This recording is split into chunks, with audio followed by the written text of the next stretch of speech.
Hello, mga kamaster, maraming salamat po sa lahat ng tumatangkilik ng Number 1 Supreme Warrior. Paki-follow and subscribe mga master para sa mga susunod pang mga kabanata.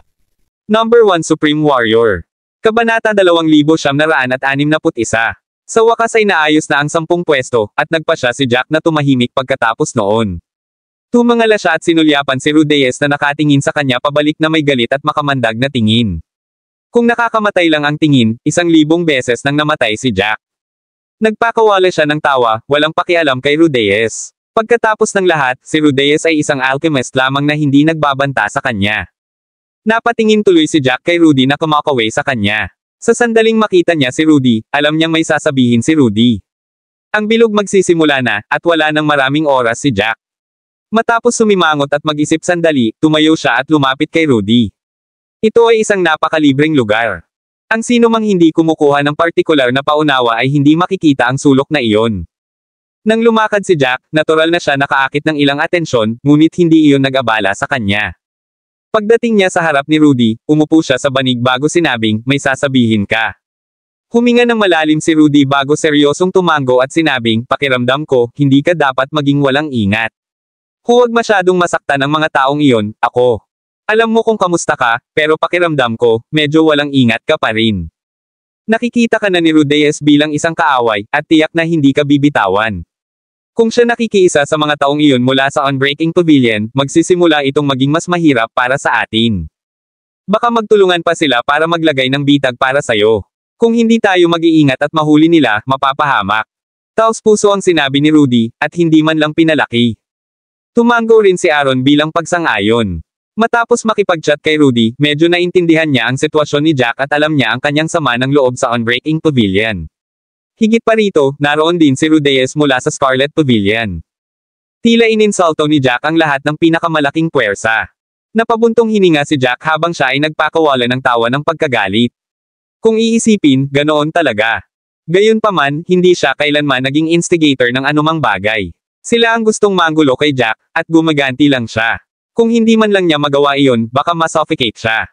Sabi ni Rudy na may bahagyang pag-aalala, pakiramdam ko ay magsisimula silang magtulungan para guluhin ka. Ano ang dapat nating gawin tungkol dito?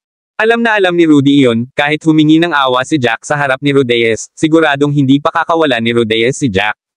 Higit pa rito, hindi si Jack ang uri na gawin iyon. Nasunog na ang tulay sa pagitan nilang dalawa. Lalong lalalim ang hidwaan sa pagitan nila. Si Jack ay naging mga mortal na kaaway sa Unbreaking Pavilion, at pati na rin sa Compass Pavilion. Kung idinagdag nila ang Scarlet Pavilion doon, mas magiging mahirap ang mga darating na araw. Napaawang ang mga labi ni Rudy, naisip ang isang senaryo kung saan ang mga kalaban nila ang nangunguna. Ano kaya ang kahahantungan nilang dalawa? Ito ay tiyak na napakasakit. Tiyak na pahihirapan sila sa iba't ibang paraan. Tumaas ang isang kilay ni Jack, inabot ito at ipinatong sa balikat ni Rudy, huwag mong hayaang gumala ang iyong iniisip. Akala mo ba hindi ko naisip tungkol sa katotohanang maaaring maglagay sila ng bitag para sa akin? Tiyak na gagawin nila iyon, ngunit hindi ito tulad ng wala tayong kontra doon, naisip ko na mga bagay-bagay, para makapagpahinga ka. Hindi nagdetalye si Jack tungkol sa mga plano niya. Nang marinig ni Rudy ang sinabi ni Jack, lalo pang nag-alala si Rudy. Iyon ay dahil hindi maisip ni Rudy kung anong uri ng mga plano ang maaaring gawin. Posibleng iligtas sila sa mga ganitong mapanganib na sitwasyon. Pakiramdam niya ay walang katiyakan ang hinaharap, at walang paraan upang mahawakan ito. Matapos mag-isip ng ilang sandali, seryosong sinabi ni Rudy, alam ko na palagi kang may sariling iniisip. Gusto ko lang sabihin sa iyo na sa tingin ko. Iwasan na lang natin ang mga mandirigma o alchemist mula sa mga pangunahing puwersang ito kung kaya natin sa hinaharap. Hindi tayo dapat gumawa ng mga kaaway sa kanila. Kabanata 2962. Si Rudy ay isang taong gumawa rin ng ayon sa gusto niya, ngunit unti-unti niyang naunawaan na hindi niya maaaring ipagpatuloy iyon. Hindi ito maganda upang gumawa ng mga kaaway mula sa malalaking puwersang iyon. Kung talagang nakatuon sila sa pakikitungo kay Jack, ang kanilang mga hinaharap na araw ay magiging napakahirap. Dati, hindi siya nag-abala na mag-isip ng malalim tungkol sa mga bagay na iyon, ngunit unti-unti niyang napagtanto na ang mga bagay ay lalala lamang kung siya ay umarte ng walang pagsasaalang-alang sa hinaharap. Napilitan siyang subukan at payuhan si Jack na huwag maging masyadong walang ingat. Pagkatapos ng lahat, ang Scarlet Pavilion ay ang ika-9 na grade clan sa Hestia Continent, na ginagawa silang pinakamalakas. Maging sa umiikot na mundo kung saan ang lahat ay limitado sa huling yugto ng likas na antas, kailangan pa ring maging maingat ni Jack upang hindi makagawa ng masyadong maraming eksena sa kabila ng kanyang mga kasanayan. Ano ang mangyayari pagkatapos nilang lisanin ang Whirling World? Hindi na lang ba sila pupunta sa Middle Province? Ang mga kasanayan ni Jack ay tiyak na nangangahulugan na siya ay maabot ang mas mataas na taas sa kanyang buhay. Ang Middle Province ay kung saan nagtipon ang karamihan sa mga henyo sa kontinente ng Hestia. Kung nasaktan niya ang lahat ng pangunahing puwersa, hindi na makakatagal si Jack sa Middle Province sa hinaharap. Si Rudy ay isang taong hindi gaanong mahalaga, kaya hindi na niya kailangang isipin iyon.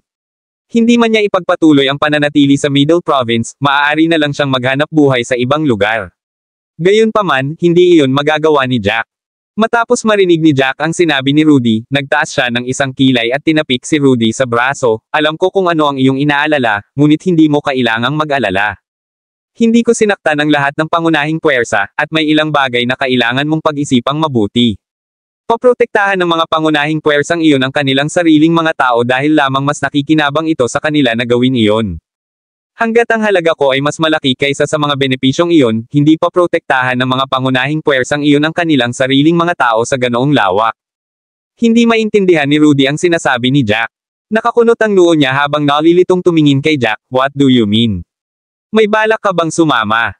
Umiling si Jack bago nagpakawala ng bahagyang tawa. Tumangala siya sa iba't ibang ukit sa kisame, ilang sandali lang ay sinagot niya, hindi talaga ako sasama sa kanila kahit gusto nila ako.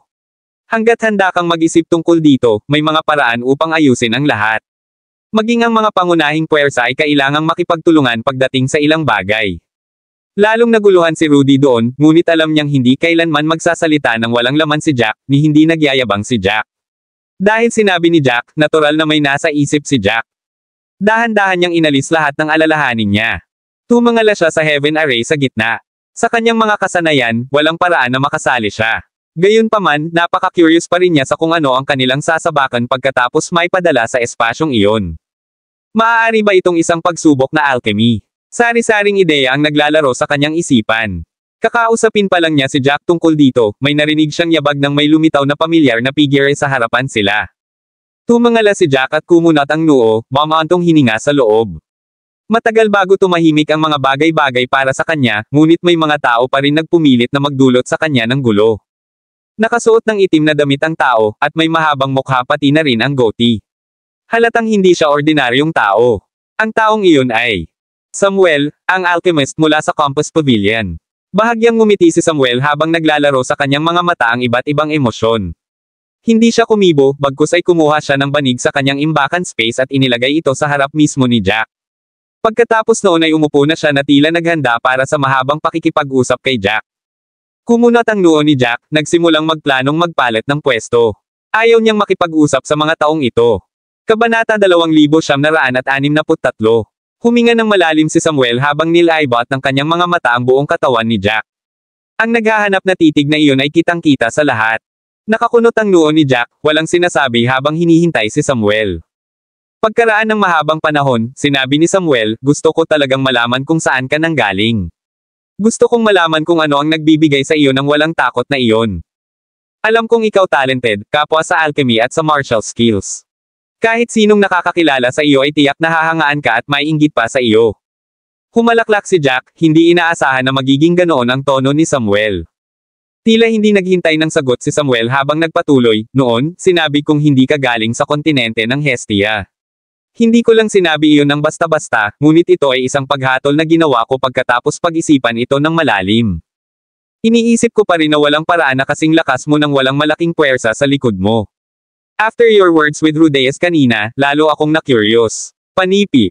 Hindi ka panipani walang makahulugan ang titig ni Samuel sa sandaling iyon. Naiintindihan naman ni Jack ang gusto niyang sabihin. Pakiramdam ni Samuel ay si Jack ay talagang mula sa Scarlet Pavilion kung si Jack ay hindi galing sa ibang mundo.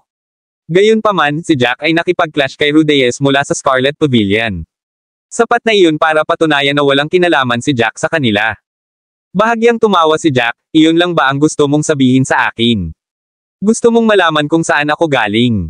Huminga ng malalim si Samuel nang kumalma siya, ang dami ko talagang tanong. Pakiramdam ko, kakaiba ka talaga. Hindi ka natatakot sa anumang bagay, ngunit tila wala kang maaasahan. Ikaw ay napakatalino, ngunit ang iyong pinagmulan ay mahiwaga.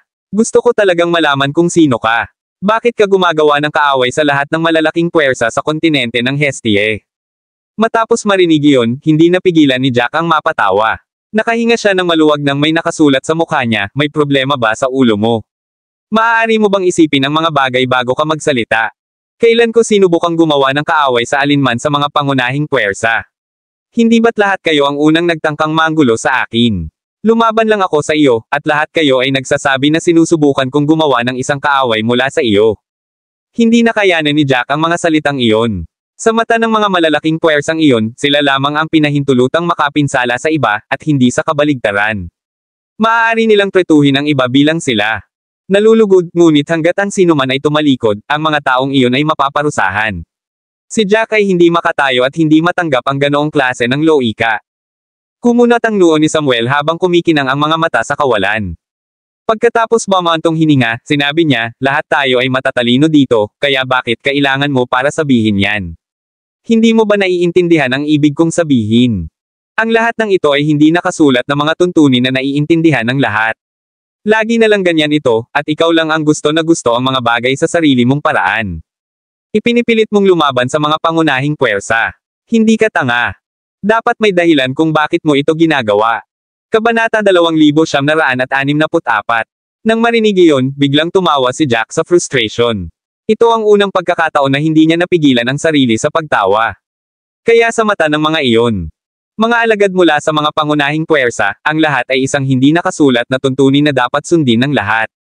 Ang sino mang hindi sumunod ay nangangahulugan na sila ay lumalaban sa butil at gumagawa ng isang kaaway mula sa mga pangunahing puwersa. Huminga ng malalim si Jack habang nakatingin sa malayo, ayaw na niyang makipagtalo pa. Malamig lang niyang sinabi, babayaran mo ang mga iniisip mo.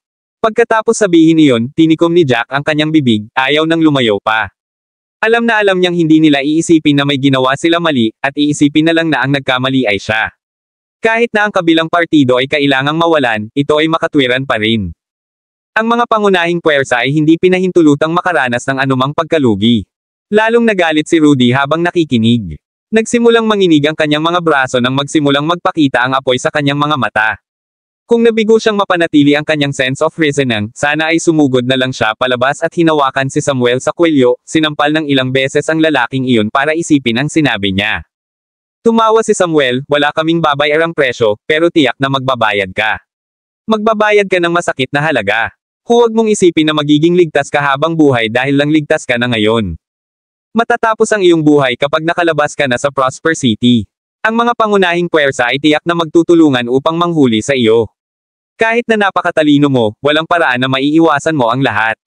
Maghintay ka lang. Time will tell you how crazy you've been acting. Pagkasabi noon ay tumayo si Samuel at itinago ang kanyang banig na dumistansya kay Jack. Sa pagtingin sa kanyang umaatres na likod, may kislap ng panunuya sa mga mata ni Jack. Tahimik na narinig ni Aaron ang kanilang sinabi, at dahan-daang naunawaan ang sama ng loob ni Jack laban sa mga pangunahing puwersang iyon. Pakiramdam niya ay baliw si Jack. Lalong nahuli si Aaron sa katotohanan na ang mga mata ni Jack ay talagang nakatingin sa likod bilang panunuya pagkatapos marinig ang mga banta na iyon. Para bang wala siyang pakialam sa kanila, at ang bagay na ito ay hindi gaanong mahalaga.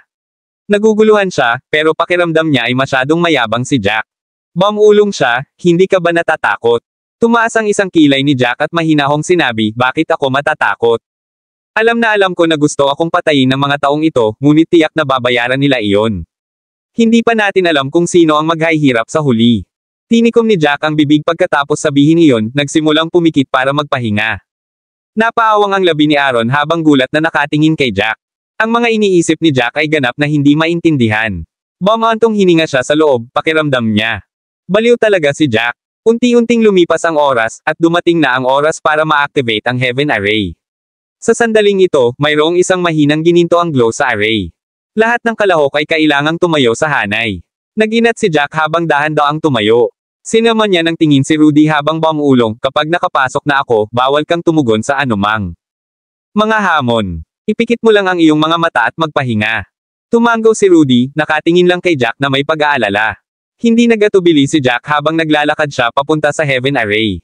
Sa sandaling iyon, ang iba pang mga kalahok ay lumakad din. Kabanata 2965.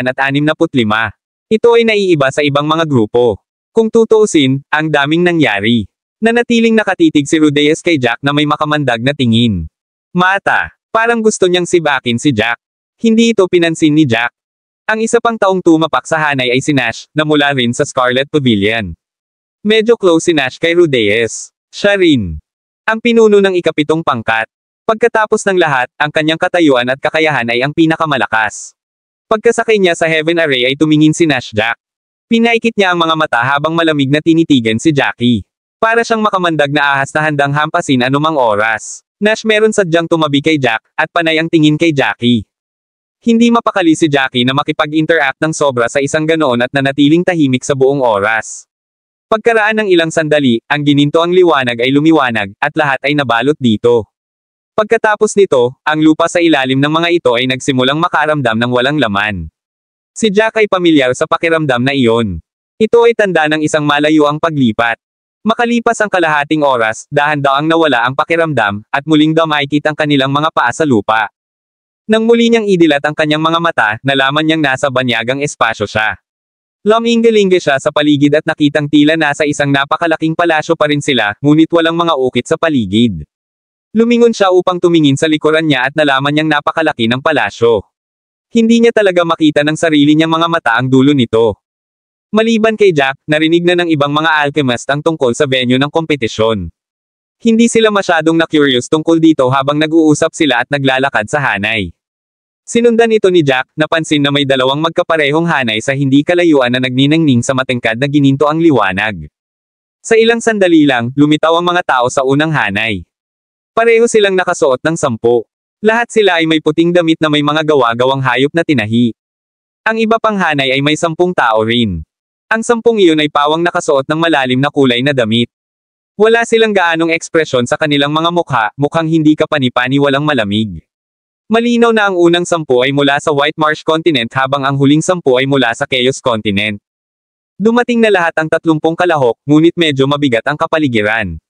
Lahat sila ay mga alchemist mula sa iba't ibang mundo, ngunit sila hindi nagpalitan ng kasiyahan. Sila ay tila hindi kapani-paniwalang malamig. Kahit na ang mga alchemist mula sa parehong mundo ay hindi talaga nag-uusap sa isa't isa. Kahit anong usapan ay pabulong. 30 sa kanila ang naglakad ng tahimik. Makalipas ang halos 5 minuto, napansin ni Jack na nasa harapan na sila ng 30 magkatulad na hurno. Iyon ay tiyak na isang bagay na inihanda para sa paligsahan. Sa sandaling dumating sila, narinig ang isang nanginginig na boses, magsisimula ang kompetisyon sa loob ng 2 oras. Pagkatapos noon, tumahimik ang boses. Nagpalitan ng tingin ang lahat habang ang mga alchemist mula sa iba't ibang mundo ay agad na humiwalay sa isa't isa. Sinakop ng kontinente ng Hestia ang kanlurang dulo. Ang White Marsh Continent ay nasa gitna habang ang Chaos Continent ay nasa silangang dulo. Kabanata 2966. Si Jack ay hindi kapani-paniwalang mausisa habang tinitingnan niya ang mga alchemist mula sa 2 iba pang mundo. Napansin niya iyon, kumpara sa mas malakas na Chaos Continente, ang mga alchemist mula sa White Marsh Continent ay tila mas ipinagmamalaki ang kanilang sarili. Tiningnan nila ang mga alchemist mula sa kontinente ng Hestia na puno ng pang-aalipusta, lalo na ang alchemist na nakatayo sa harap ng lahat. Sila, kilala ni Jack ang taong iyon. Si Ethan, ang nanguya sa kanila sa imahe kanina. Siya ang pinuno ng mga alchemist mula sa White Continente ng Marsh. Upang hindi pukawin ang anumang hindi kinakailangang gulo, nanatiling nakatayo si Jack sa dulo ng grupo ng Hestia Continent. Matapos ipahayag ng boses na magsisimula pa lang ang tournament pagkalipas ng 2 oras, baka sa mukha ni Ethan ang pagkainip. Maya-maya, sumigaw na talaga siya, hindi naman kailangang maghanda. Bakit kailangan nating maghintay ng napakatagal? Simulan mo lang ngayon. Matapos makuha ang gininto ang kayamanan, marami pa akong mga bagay na kailangan kong gawin. Mukha siyang mayabang at siguradong makukuha niya ang gintong kayamanan. Ang kanyang mga salita ay kahit na nasaktan ng mga alchemist mula sa Chaos Continent. Ang nakatayo sa harap ng mga alchemist mula sa Chaos Continent ay malamig na tumingin kay Ethan, hindi ka gaanong sanay, pero siguradong marami kang gustong sabihin. Sinabi mo na talagang makukuha mo ang gininto ang kayamanan na parang ikaw ang pinakamahusay sa mundo. Nagdilim ang mukha ni Ethan. Galit na galit siya sa sinumang nagsalita pabalik sa kanya. Hindi mahalaga kung gaano siya kawalang katarungan, ayaw niyang may magsalita pabalik. Lumingon siya para tingnan kung sino ang tila pinuno ng mga alchemist ng Chaos Continent, at malamig na sinabi, maaaring hindi ako ituring na pinakamahusay, ngunit malinaw na makukuha ko ang gintong kayamanan kung nakikipagkompetensya ako sa mga basurang tulad mo. Nandito ka lang para buuin ang mga numero. Emilio Lawrence, magkakilala na tayo sa napakaraming taon. Alam na alam ko kung gaano ka katatag. Huwag mong isipin na titignan kita ng mabuti dahil lang sa sinabi mo, at isipin mong maaga mo sa akin ang gintong kayamanan. Sa sandaling iyon, hindi ka pani-paniwalang uminit ang kapaligiran. Halos sinampal niya si Emilio sa mukha. Maaaring si Emilio ay hindi isang taong mahilig sa hindi kinakailangang gulo, ngunit hindi niya hahayaang may mangbuli sa kanya ng ganoon din. Pinaikit ni Emilio ang kanyang mga mata, talagang magkakilala na tayo sa loob ng maraming taon, at alam ko na mayroon kang ilang mga trick sa iyong manggas bilang. Mabuti. Kaya naman hindi ko kailangang marinig ang pagyayabang mo. Narinig ko na natutuwa ka sa iyong sarili kaya inilipat mo pa ang iyong imahe sa Hestia Continente. Ang galing mo lang ay magyabang sa harap nila. Sa Chaos Continent, magiging medyo mahuhusay kang alchemist. Gusto mo wala kang dapat ipagmalaki. Namula ang mukha ni Ethan nang marinig iyon, at tumalikod para ituro si Emilio, ang ginagawa ko lang ay nagsasabi ng totoo, ayaw mo lang aminin. Kaya pala nagsisinungaling ka at sinasabi mong nagyayabang ako. Nandito lang kayong lahat para gumawa ng mga numero. Sa tingin mo ba ay karapat-dapat ka sa pagkuha ng gintong kayamanan mula sa akin? Kung hindi dahil sa mga batas na ipinatupad, ang dalawa sa kanila ay maaaring nagsimulang mag-away. Ang kapaligiran sa pagitan ng dalawang kontinente. Nagsimula ng lalong uminit. Kung ikukumpara, ang panig ng Hestia Continent ay mas tahimik. Ang mga salita ni Emilio ay hindi lamang nanunuya kay Ethan, ngunit na-insulto rin ang Hestia Continent. Posible iyon, sa mga taong iyon. Mga mata, ang Hestia Continent ay basura, at ang Hestia Continent ay ang mga talagang nandyan lang para buuin ang mga numero. Kabanata 2967. Huminga ng malalim si Nash ng medyo namula ang mukha. Siya ay nagdurusa sa kahihiyan, ngunit wala siyang masabi. Pagkatapos ng lahat, ang pagkakaiba sa kasanayan ay nasa buong pagpapakita para sa lahat tingnan mo. Wala siyang masabi na makakapagpabago noon. Gayunpaman, kahit na alam niya na hindi siya maaaring ihambing sa dalawang iba pang mga mundo, siya nahirapan pa ring marinig ang sinabi. May sumimangot at nagsabing, this is crossing the line. Hindi man natin kayang makipagkompetensya para sa ginto o tansong kayamanan, dapat ay kaya pa rin natin ipaglaban man lang ang itim na kayamanan. Pakiramdam ko ay sapat na ang kakayahan ni Nash. Nang matapos ang taong iyon ay agad namang tumango ang iba. Alam na alam nila na ang Hestia Continent ay hindi makakalaban para sa tuktok dalawang lugar, ngunit umaasa pa rin sila para sa huling premyo. Pagkatapos ng lahat, ito ay hindi tulad ng hindi nila nakuha ang itim na kayamanan bago. Si Nash noon. Isa ring alchemist mula sa Scarlet Pavilion, kaya dapat siya ay may talino at sanay. Kung hindi, walang paraan na siya ay naging isang alchemist sa isang 9th grade clan. Kumunat ang noo ni Nash, walang sinasabi. Kakaibang tahimik niya. Lalong tumindi ang pagtatalo sa kabilang panig. Walang gustong magbigay daan. Kahit na ang White Marsh Continent ay hindi maaaring makipagkompetensya sa Chaos Continent, naramdaman ni Ethan na siya ay medyo magaling. Pakiramdam niya ay kaya niyang talunin ang lahat ng iba pang mga alchemists sa round na ito, kaya napaka-pride niya. Kahit ano pa ang sabihin ni Emilio, mas lalo pang susuklian ni Nash, kaya nagsimula na silang magtalo. Nag-cross arm si Ethan at sinabing, hindi ko naman ginagawa iyon, sinusubukan ko lang sabihin sa Hestia Continent na huwag sayangin ang kanilang lime. Nagkamali ba ako? Hindi tulad ng hindi mo alam kung gaano kalala ang Hestia Continent. I'm just giving them advice out of the goodness of my heart. Kasalanan nila kung bakit ayaw nilang tanggapin ang kabaitan ko. Napabuntong hininga si Emilio habang nanunuya, sabihin mo na lang na nagpapakita ka, hindi na kailangang magpanggap na mabait. Kung talagang sinusubukan mong maging mabait, paanong hindi nila ito matatanggap? Bakit hindi ka lumingon para tanungin ang mga alchemist na iyon mula sa kontinente ng Hestia kung ano ang nararamdaman nila sa iyong mga salita?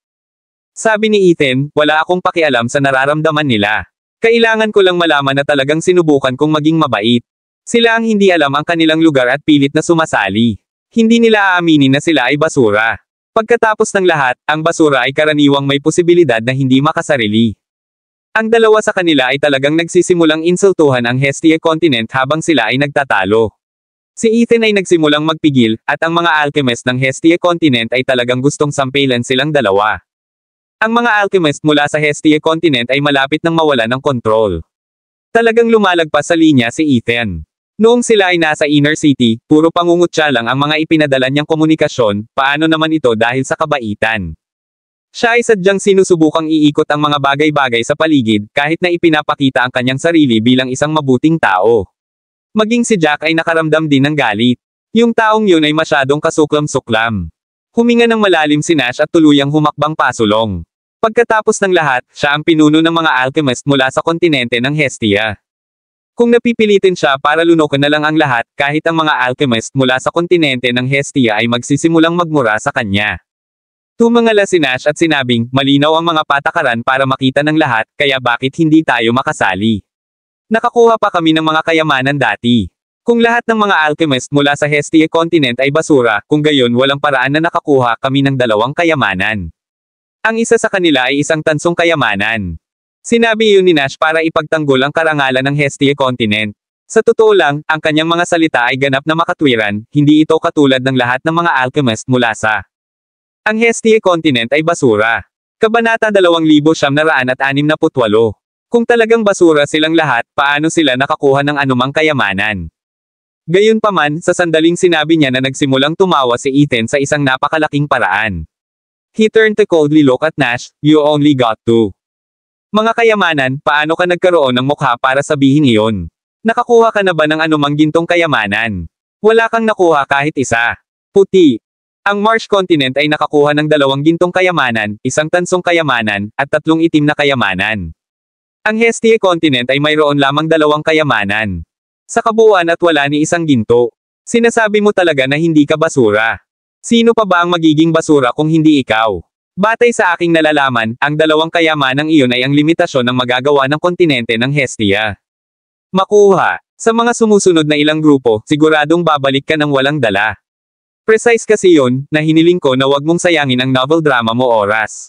Napakasama mo sa paningin. Pagkasabi noon ni Ethan, nagtawanan na rin ang ibang alchemist mula sa White Marsh continent sa likod niya. Tumingin sila sa Hestia continent na may mapanuksong tingin. Hindi napigilan ni Jack na sumimangot nang marinig ang lahat ng iyon. Parang hindi lang pangungutya ang mga sinabi ni Ethan, iba rin ang narinig ni Jack mula rito. Parang alam na alam ni Ethan ang sitwasyon ng Hestia continent na parang may nagbibigay ng report sa kanya. Matapos sabihin ni Ethan ang lahat ng iyon, ayaw pa rin niyang pakawalan ang Hestia continent. Pakiramdam niya ay isang hamon sa kanya ang pagsisikap ni Nash na itaguyod ang karangalan ng Hestia continent, kaya paano siya madaling binitawan ni Ethan. Bahagyang ngumuso si Ethan habang naglalakad. Lahat ng mga alchemist ng Hestia continent ay sabay-sabay na nakasimangot habang nakatingin sa kanya ng may alarma, sa kabila ng katotohanan na alam ng lahat na walang paraan na ma-take sila ni Ethan salamat sa mga paghihigpit. Gayunpaman, si Ethan ay halatang mukhang hindi siya nagkikimkim ng anumang mabuting intensyon. Sure enough, pagkatapos niyang maglakad, itinulak niya si Nash sa tabi at tumingin ng diretso kay Jack.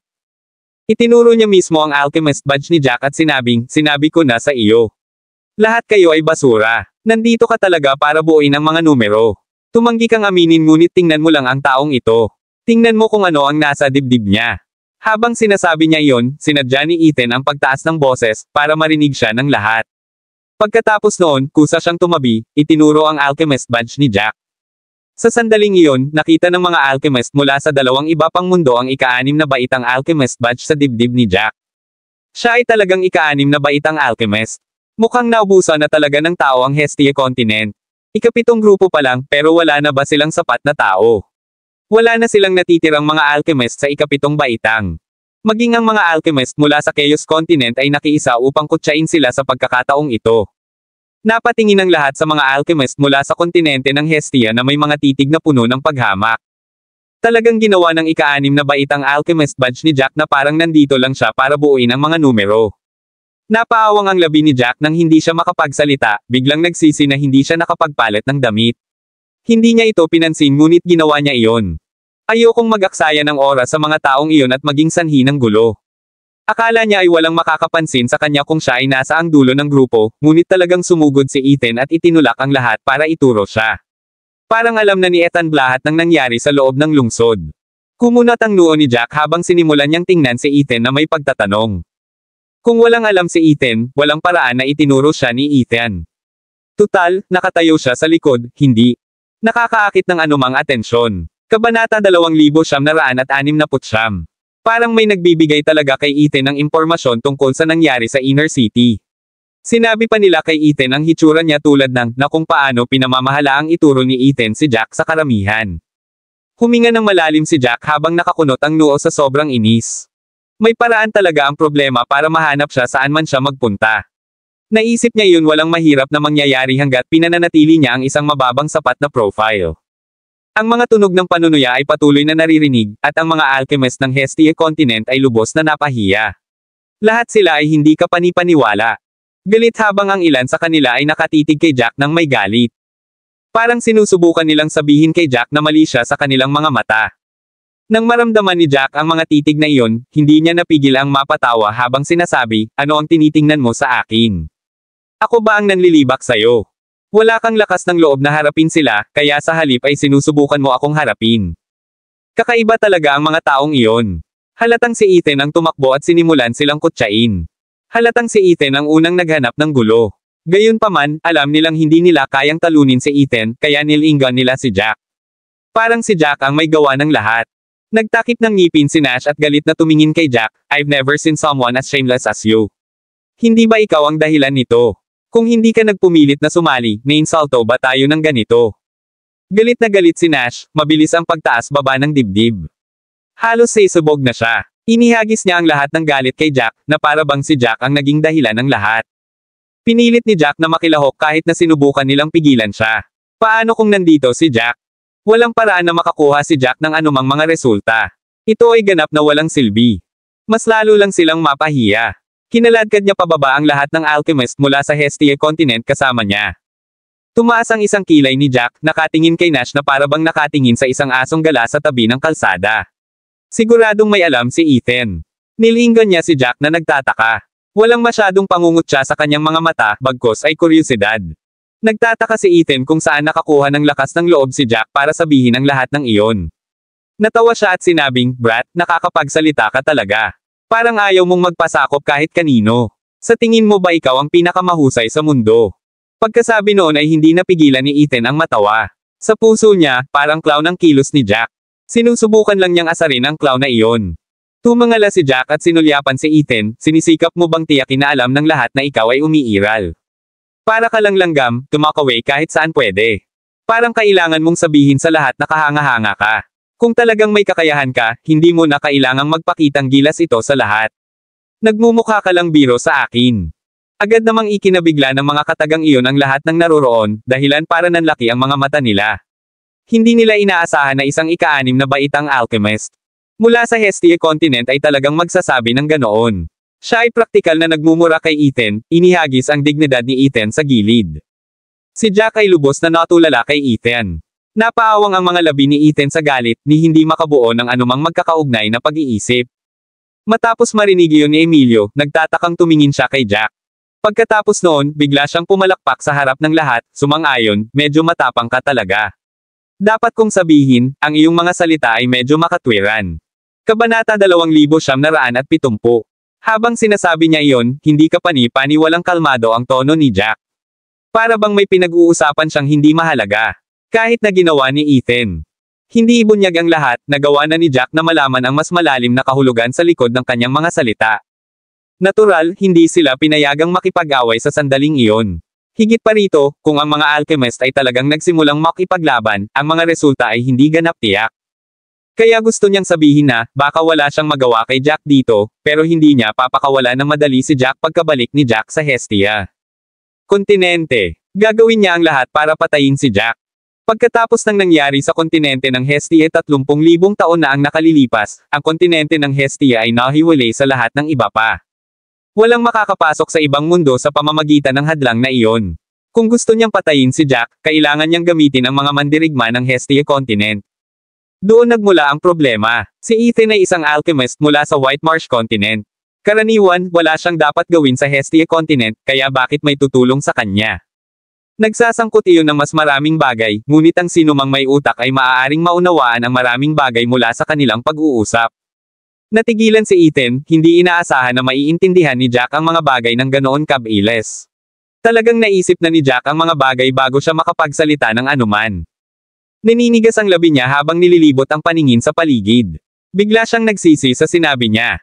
Kung tutuusin, may mga bagay na hindi dapat ibunyag sa publiko. Gayunpaman, walang paraan para bawiin niya ang kanyang mga sinabi. Hindi sinubukang ipaliwanag ni Ethan ang anuman, ngunit lumalim ang kamandag at puot sa kanyang mga mata. Tumingin siya kay Jack na para bang mortal na kaaway niya si Jack. Ngumuso si Jack, umiwas ng tingin at malinaw na sinabi, walang dahilan para ipagpatuloy ang pakikipaglaban ng ganito. Ang aking mga kasanayan, at kung kakalagkarin ko ba si Hestie. Ang kontinente pababa ay makikita kapag lumabas na ang mga resulta. Dahil narito ako nakikilahok, natural akong may sapat na kumpiyansa na makakuha ng magandang placement. Naningkit ang mga mata ni Ethan nang marinig iyon. Bigla siyang nagtaas ng boses habang sinasabi, mukhang hindi mo talaga alam ang lugar mo. Gumagawa ng ika-6. Grade alchemist na parang iniisip mo talaga na may halaga ka. Ang mga salita ni Jack ay nagbigay ng pagkakataon kay Ethan na lumaban. Isang malamig na ngiti ang pinakawalan niya habang nagpatuloy, talagang mayroong lahat ng uri ng tao sa mundo. Sa tingin mo ba kaya mo nalang magyabang kahit anong gusto mo? Tumingin ka sa salamin bago ka magsalita. Ika-6 na baitang alchemist ka talaga. Sa tingin mo makakakuha ka ng anumang magagandang placement. Pipino mo ang mga table tasks sa ika-6 na baitang. Kabanata 2971. Pagkatapos nito, nagsimulang lumaban ang mga alchemist mula sa White Marsh Continent. Isang matalas na alchemist ang kaagad na nagsabi ng malakas. Ang mga alchemist mula sa kontinente ng Hestia ay walang anumang mga kasanayan, ngunit tiyak na magaling sila sa pagyayabang. Huwag isipin na kami ay mga tanga na maniniwala ikaw. Panipi. Tama na yan. Hindi mo ba naisip na nakakatawa lang ang sinabi mo? Talagang sinabi mo sa amin na hintayin ang mga resulta upang hatulan ka. Sino sa tingin mo ikaw ba hindi na kailangang maghintay para sa anumang resulta? Kung ikaw ay isang alchemist sa ika-7 baitang, maaaring kailanganin nating pag-isipan ito at tingnan kung talagang may mga kasanayan. Nasaan ang ika-6 na baitang alchemist na tulad mo nakukuha ang lahat ng iyong tapang? Ganyan ba talaga kahanga-hanga ang mga alchemist sa ika-6 na baitang sa kontinente ng Hestie? Ang mga masasakit na salitang iyon ay patuloy na binibigkas. Tumanggi ang mga alchemist ng White Marsh Continent na paalisin si Jack ng madali. Ginawa nila ang lahat para punahin si Jack.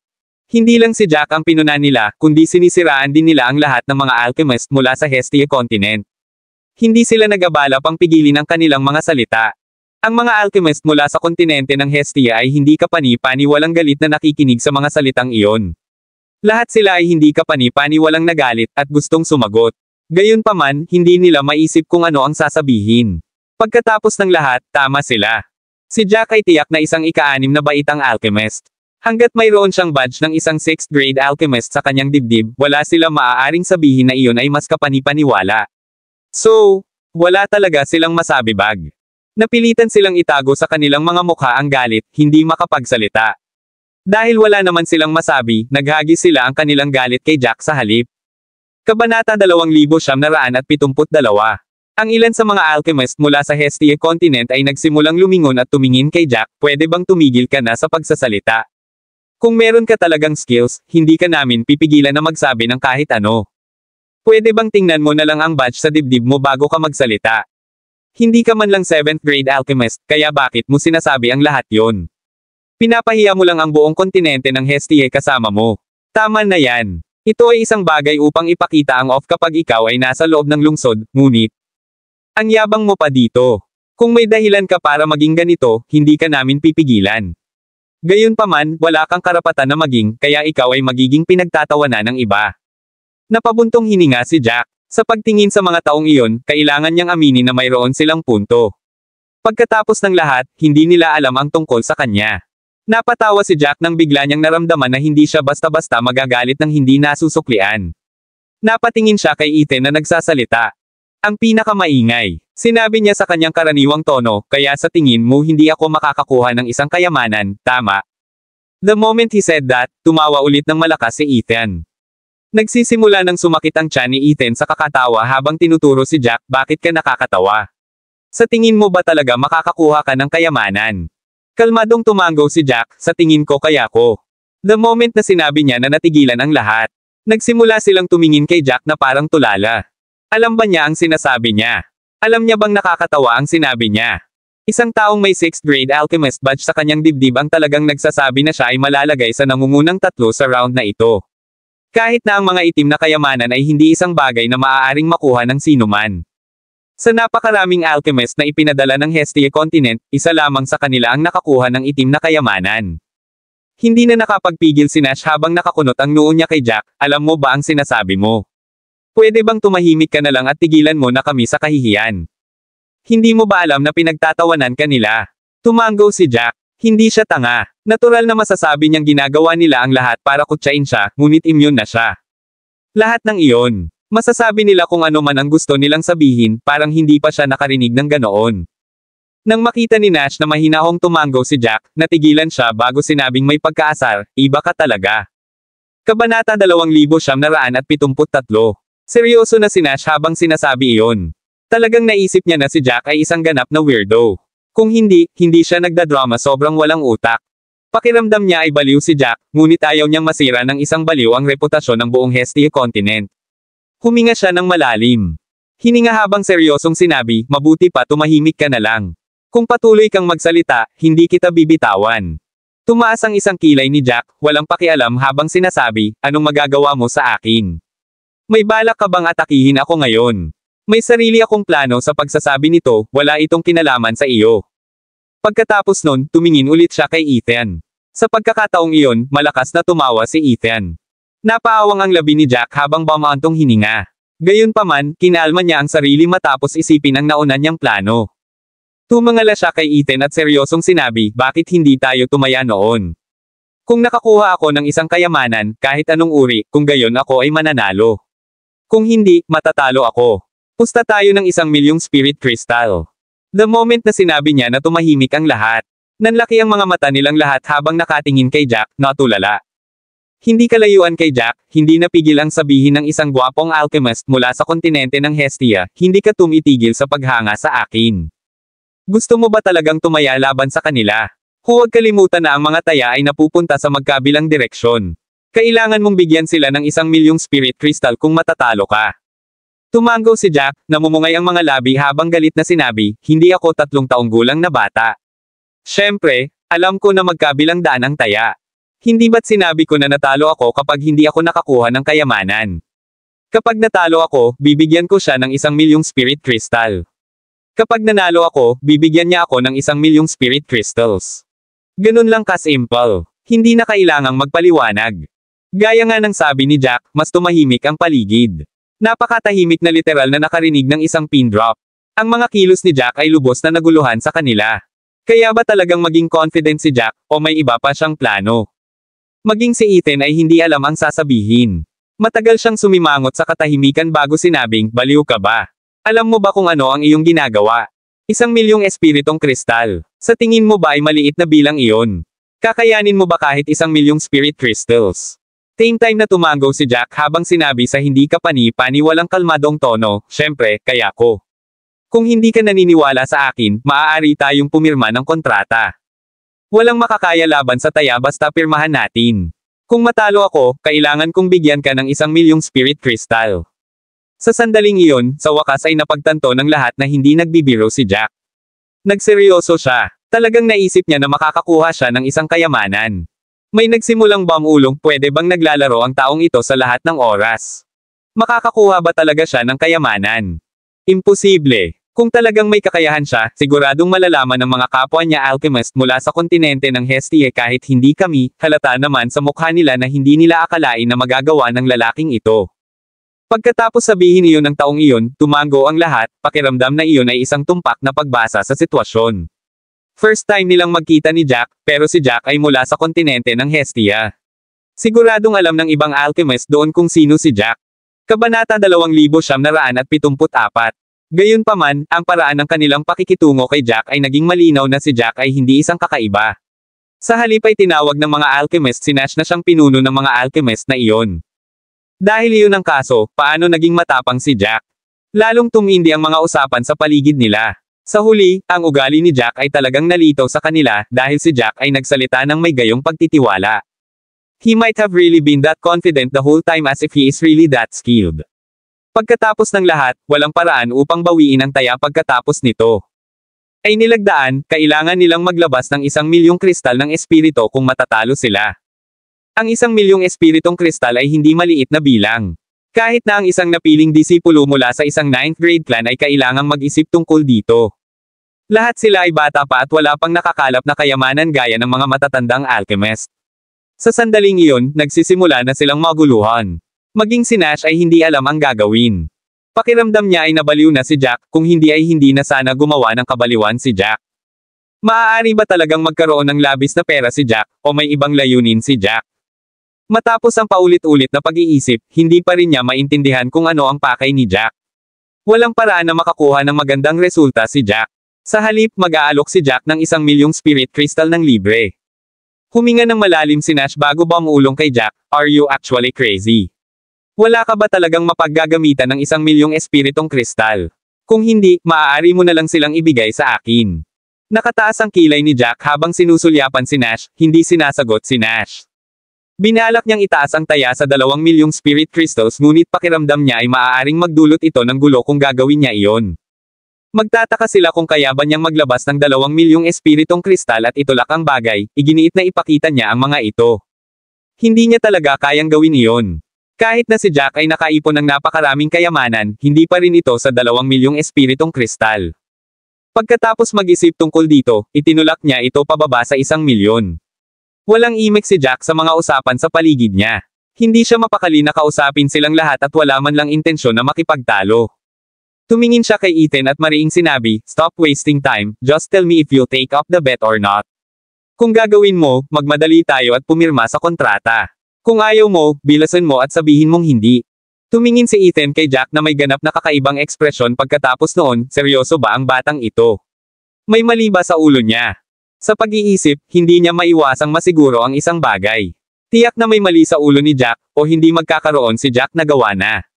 Napabuntong hininga siya, dahil handang bigyan siya ni Jack ng napakaraming spirit crystals, mali kung tumanggi siya. Tumanggo si Ethan, "Since gusto mo. Bigyan mo ako ng mga spirit crystal, walang dahilan para tanggihan ko ito." Pagkasabi niyon ay naglabas siya ng kontrata sa kanyang storage space. Pareho nilang isinulat ng malinaw ang taya sa papel. Matapos makasigurado na walang mali, naghulog sila ng dugo sa kontrata. Nang magsanib ang kanilang dugo sa kontrata, umalangaw-ngaw sa langit at lupa na nagpapatupad nito. Pagkatapos gawin iyon, bumalik si Jack sa kanyang orihinal na lugar, hindi nag-aksaya ng anumang oras. Sa sandaling iyon, ang lahat ay lubusang nalilito kay Jack mga aksyon. Kabanata 2,975. Gayunpaman, dahil pumirma ng kontrata si Jack, hindi nila masabi kung ano ang gusto nila. Sinimulan pa nilang asahan ang mga resulta ng round, gustong makita kung makakakuha ng kayamanan si Jack. Halos matapos ang 2 oras. Muling narinig ang nakakawindang matandang boses na iyon, at sa kanila napagtanto na napakabilis pala ng 2 oras. Tapos na ang 2 oras, magsisimula na agad ang kompetisyon. Sa pagkakataong ito, ang kompetisyon ay napakasimple. Bawat isa sa inyo ay kailangang pinuhin ang isang lila sunpil. Isa itong sinaunang tableta na nasa kalagitnaan ng ika-7 baitang. Ang recipe para sa pil na ito ay hindi umiiral sa mga 3rd grade na mundo. Mayroon kang 5 araw upang pinuhin ito. Pagkatapos ng 5 araw, susuriin namin ang iyong mga resulta. Natigilan ang lahat pagkatapos sabihin iyon ng matandang boses. Iba-iba ang bawat round, at iniisip nila kung ano ang magiging hitsura ng round na ito. Pagkatapos ng anunsyo, lahat sila ay alerto. Karamihan sa kanila ay narinig lamang ang tungkol sa Purple Sun Pill sa unang pagkakataon, anuman ang epekto nito, ang grado nito ay nabigla sa kanila. Ito ay talagang isang middle 7th grade pill lamang. Kahit na narinig nila na ito ay isang sinaunang tableta, hindi nila pinapansin ang katotohanan iyon at higit pa tungkol sa grado. Karamihan sa kanila ay dapat na perpektong pinuhin ang Purple Sun Pill. Makikipagkompetensya sila sa refinement rate ng pill run at ang pill mismo. Pagkatapos ng lahat, mas mahusay ang rate ng pagpipino, mas mahusay ang magiging epekto. Hindi nila napigil ang magsimulang magbulungan sa kanilang mga sarili. Hindi marinig ni Jack kung ano ang sinasabi ng mga alchemist mula sa iba pang 2 mundo, ngunit naririnig niya ang pinag-uusapan ng mga tao sa paligid niya tungkol sa panig ng Hestia continent na kapansin-pansing medyo nasa sabik. May nagsabi pa, "Nagtanong ako sa kapwa ko estudyante bago ako dumating. Sinabi niya sa akin na kailangan nilang pinuhin ang isang upper 7th grade pill sa panahon ng kanilang round." Ang mga tabletop sa itaas na ika-7 baitang ay hindi masyadong naiiba sa ika-8 grade pills. Sa totoo lang medyo nag-aalala ako. Kung kailangan kong magpino ng isang 8th grade na tableta, malamang na hindi ko kaya. Hindi ako makapaniwala na napakaswerte natin. Ito ay talagang isang middle 7th grade pill. Ako ay lubos na tiwala sa mga table tasks sa antas na iyon. Kahit 5 buong araw tayo. Ang lahat ay nakahinga ng maluwag ng mabalitaan nilang makakakuha sila ng 5 araw, ang ilan sa kanila ay nagsimulang ngumiti. Akala ko napakahirap, ngunit hindi ako makapaniwala na sapat na ang swerte namin para makakuha ng ganoong kadaling pagsubok. Kung tatanungin nila kami tungkol dito pagkatapos naming umalis, masasabi man lang namin na na-refine namin ang pill. Ito ay magiging tulad ng iba, kahit na hindi magagawa. Umabot ng 50% refinement pagkatapos ng pagsisikap. Medyo na-curious ako. Bakit napaka-relax ng pagsusulit na ito? Binigyan nila tayo ng 5 buong araw. Sino ang nakakaalam? Siguro ang Purple Sun Pill ay isang bagay na napakakomplikado na nangangailangan ng mahabang panahon upang pinuhin. Ano man ang kanilang pinag-uusapan, karamihan sa kanila ay nasa mabuting kalooban. Kahit hindi pa nila nakita ang recipe, marami pa rin silang binigay. Oras. Hindi rin ganoon kataas ang level ng pill. Kabanata 2976. Sa panig ni Hestia, si Noah lamang ang nakikitang nalilito. Baka sa mukha niya ang pagkunot ng noo na tila may malalim na iniisip. Sa sandaling iyon, isang berdeng ilaw ang lumiwanag sa hangin habang ang mga maliliit na jade tube ay bumaba mula sa liwanag, na nahuhulog sa mga kamay ng lahat ng mga alchemist. Kasalukuyan. Lumapit si Jack at kumuha ng isa. Ang kanyang banal na pandama ay pumasok sa tubo, at mabilis niyang binasa ang nilalaman nito. Ang tubo ay, sa katunayan, ang recipe para sa Purple Sun Pill. Ang mga nilalaman ay hindi kapani-pani, walang detalyado at kahit na tinukoy ang ilang mahahalagang bahagi na kailangang pagtuunan ng pansin. Higit pa rito, ang tubo ay may iba't ibang mga patakaran na tiyak sa round na ito. Ang lahat ng mga materyales ay inihanda at inilagay sa ilalim ng mga hurno. Ang lahat ay nagkaroon lamang ng 2 pagkakataon, kaya mayroong 3 set ng mga materyales na inihanda. Ang pagkabigo sa pangatlong beses ay mangangahulugan ng agarang pag-aalis, at sa kabila ng kung gaano kahusay ang kanilang pagganap, hindi magkakaroon ibinigay na pagsasaalang-alang. May nakasulat pang ang maliit na talata.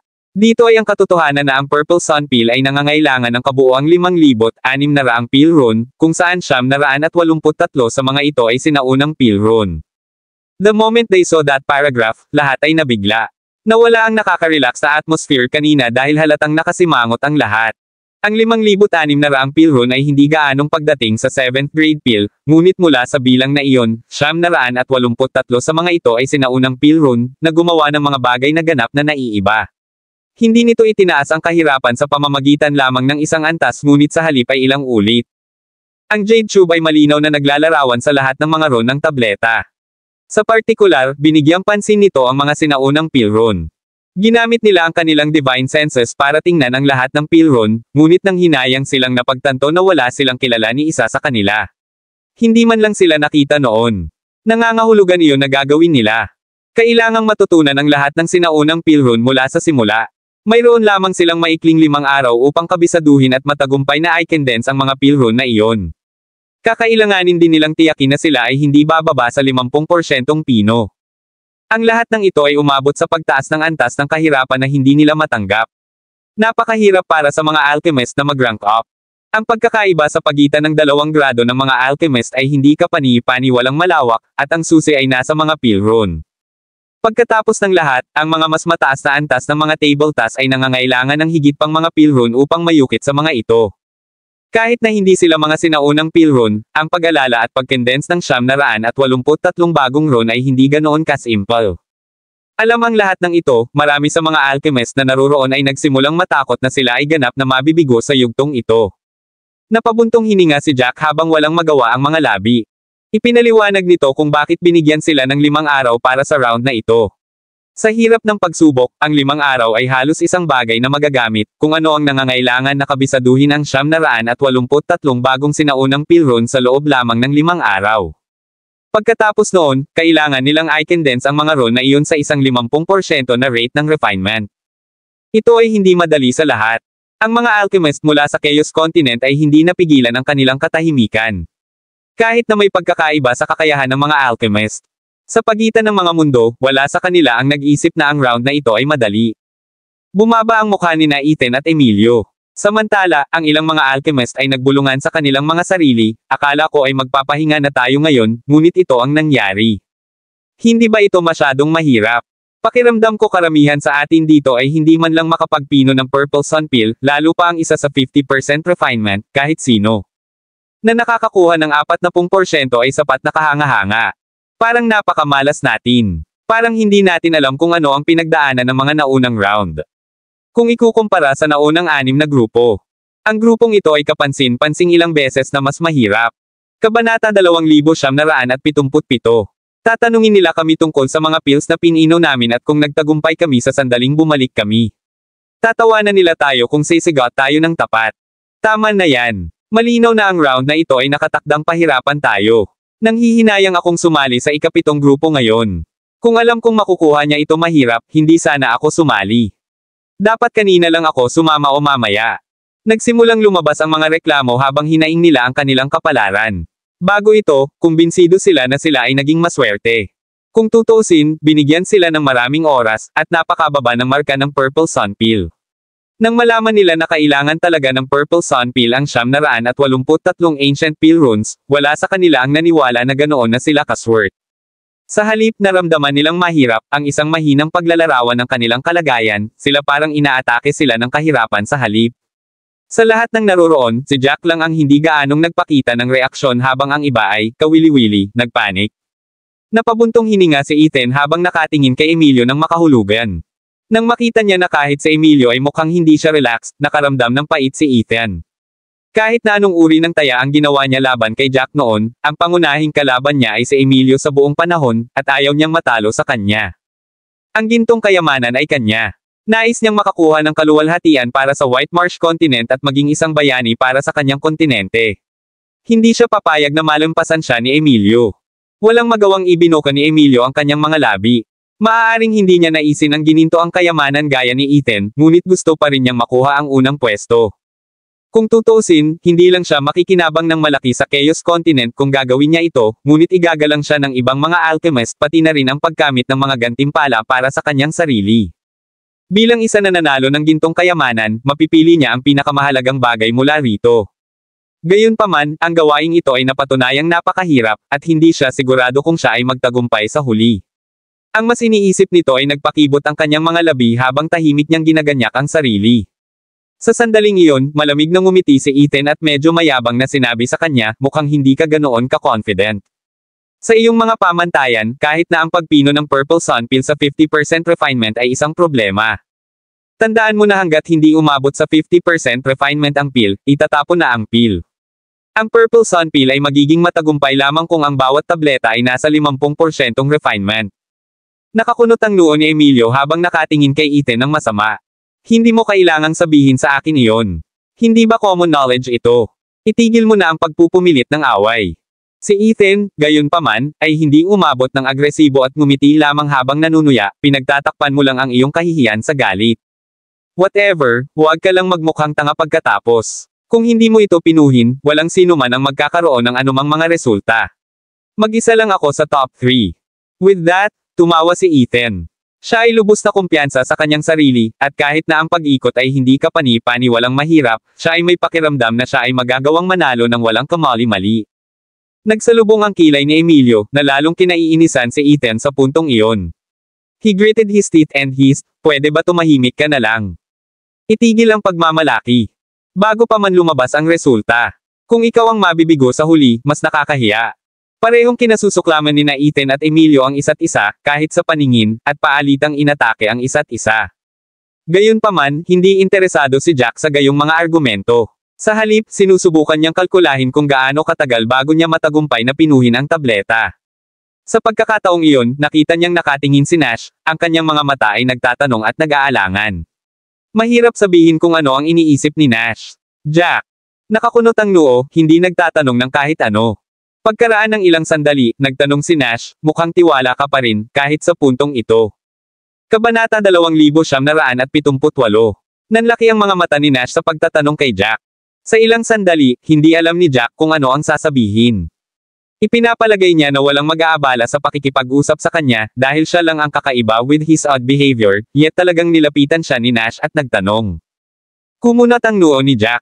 Ayaw niyang makipagrelasyon kay Nash, pero sayang, medyo nakaakit ng mga tingin ang tanong ni Nash. Halos lahat ng mga alchemist mula sa Hestia na katabi ni Jack ay lumingon sa kanya na nagtataka. Ang ilan sa kanila ay nagsimulang lumapit sa kanya na may mga tanong din. Totoo naman. Hindi ka ba natatakot? Ika-6 na baitang alchemist ka pa lang. 5,000 pilrun lang ang dapat na mahirap para sa iyo, pabayaan na may 983 pilrun sa loob. Hindi ka ba nag-aalala? Sa tingin mo ba ay magagawa mong paikliin ang mga sinaunang tableta runes? Tiyak na hindi mo iniisip na ang 5 araw ay maraming oras. Sa palagay mo ba ay magagawa mong i-condense ang 983 sinaunang pilrun sa loob ng 5 araw, at maabot ang 50% refinement? To be honest with you, hindi ko alam kung ano ang nangyayari sa ulo mo. Kahit kaming mga alchemist sa ika-7 baitang ay nararamdaman na ang round na ito ay mas mahirap. Ni hindi namin alam kung kaya naming pinuhin ang Purple Sun Pill sa huli. Mukhang wala kang pakialam. Parang hindi ka nag-aalala sa bet mo kanina. Hindi ba mahalaga sa iyo ang 1,000,000 espiritong kristal? Nasa kamangmangan niya siguro ang munting mundo. Ang sino mang nakakaalam ng isa o dalawang bagay ay hindi malito. Tumingin si Nash kay Jack na may seryosong ekspresyon, sinusubukang may makita sa ekspresyon ni Jack. Kung tutuusin, narinig na ni Jack ang lahat, at gustong makita ni Nash ang kanyang mga ekspresyon. Magiging composed pa rin kaya si Jack pagkatapos niyang marinig ang katotohanan. Matapos siyang pagmasdan sandali, napansin ni Nash na may pagkagulat na hindi nagbago ang ekspresyon ni Jack. Tila talagang walang pakialam si Jack, at talagang may tiwala siya sa sarili. Kumunat ang noo ni Nash. Minutes later, he chuckled and said, "I think I overestimated you. Akala ko may iba ka pang dahilan para gumawa ng kahit ano, pero this whole time, para kang tulala. Maaaring wala ka talagang ibang dahilan. Sobrang tiwala mo lang sa sarili mo salamat sa kamangmangan mo. Hindi mo lang alam kung paano ang mga bagay-bagay." Lumingon si Nash, hindi na nag-abala kay Jack. Napalingon din ang ibang mga alchemist na sumang-ayon sa sinabi ni Nash. Naniniwala ang lahat na si Jack ay may sakit lamang sa ulo at hindi alam ang sentido komon. Tanging ang mga taong tulad nito ang maaaring kumilos ng walang pakialam sa harap ng napakahirap na hamon. Kahit sila ay hindi alam kung matagumpay nilang mapadalisay ang Purple Sun Pill. Isa pa lang siyang alchemist sa ika-6 na baitang, ngunit bahagya siyang nabalisa na tila siya ay isang hindi kapani-pani walang talento. Matapos dumaan sa masigla. Mga talakayan, dahan-daang tumahimik ang karamihan. Kung tutuusin, kahit anong sabihin nila, hinding-hindi nila mababago ang nilalaman ng gawain. Ang ilan sa mga alchemist ay tinanggap na ang kanilang kapalaran habang sila ay paikot-ikot sa pag-aalala. Napansin nila na eksakto ang lahat ng mga hurno parehong mula sa hitsura at edad. Casual silang pumili ng pogen at nagpasya na huwag mag-aksaya pa ng oras. Isang individual ang nagplano sa pagpino kaagad ng Purple Sun Pill. Naglakad lang siya malapit sa isang pogen nang ang nakapalibot na 3 talampakan sa paligid niya ay biglang natakpan ng isang harang na natakpin siya sa isang iglap. Kabanata 2979. Ang hadlang ng ambon ay tila ethereal habang hinaharangan nito ang linya ng paningin ng lahat, na nag-iiwan sa lahat na natulala sa biglaang pagbabago. Muling narinig ang pamilyar na boses. Pagkatapos pumili ng isang hurno, isang hadlang ang ilalagay sa paligid mo, napuputulan ang lahat ng pakikipag-ugnay sa labas ng mundo. Kapag napino mo ang isang tableta o nagpasya kang sumuko, maaari mong alisin ang hadlang. Napataas ang kilay ni Jack dito at hindi niya maiwasang humanga sa organizer ng kompetisyon. Ang lahat ay naayos ng maayos. Sa hadlang, maliligtas siya sa maraming problema. Hindi niya kailangang mag-alala kung may humahadlang sa kanya. Kung tutuusin, mahihiwalay na siya sa labas sa sandaling nakataas ang harang. Ang taong nasa loob ay hindi malalaman kung paano umuunlad ang iba at sa gayon ay hindi makadarama ng panggigipit. Makakalipis sila ng 5 araw mapayapa. Napabuntong hininga si Jack habang nakakunot ang noo at nakatingin sa mga hurno. Hindi niya makontrol ang ginagawa ng iba, ngunit ang tanging nasa isip niya ay ang mabilisang tapusin ang round.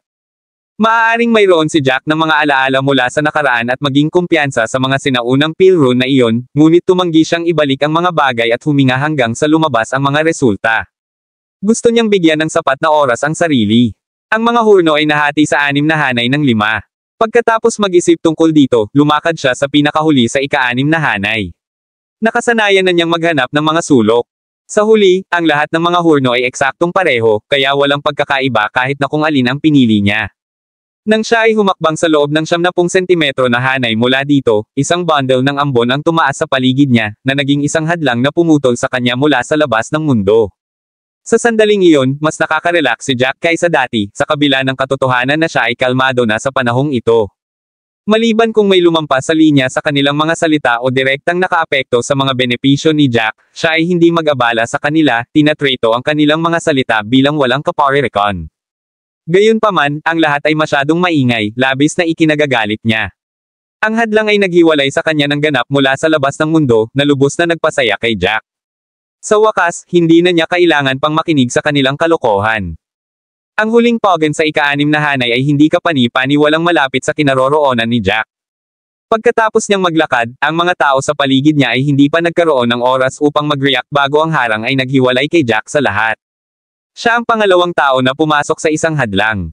Nang mag-react ang iba, naramdaman nilang kumikibot ang kanilang mga labi. Sa sobrang inis, ngumuso si Ethan. Ginagarantiya ko na may mali sa ulo ng batang ito. Siya ay tila mas masigasig kaysa sa sinuman, tumatalon sa hamon pagkatapos magsimula ang ibang tao. Iniisip ko kung ganoon siya ka-confident o sadyang ignorante lang siya. Ang mga alchemist mula sa White Marsh Continent sa likod ni Ethan ay nag-usap din sa kanilang mga sarili. Sino ang nakakaalam kung ano ang tumatakbo sa kanyang ulo? Mukhang hindi niya alam kung ano talaga ang kinakatawan ng 983 Ancient Peel Rune. Kung hindi, paano siya magiging kumpiyansa? Kahit ako ay hindi kumpiyansa na ako ay ganap na makakapag-condense ng 983 pildores na sinaunang peel rune sa 5 araw. Kailangan pa nating garantiya na magkakaroon sila ng 50% refinement rate. Pagkasabi nun ay bumaantong hininga siya. Pakiramdam niya ay ibinabalikat niya ang 2 malalaking bato sa kanyang balikat, dahilan para hindi siya makatayo tuwid. Hindi niya kinaya ang hirap. Kabanata 2980.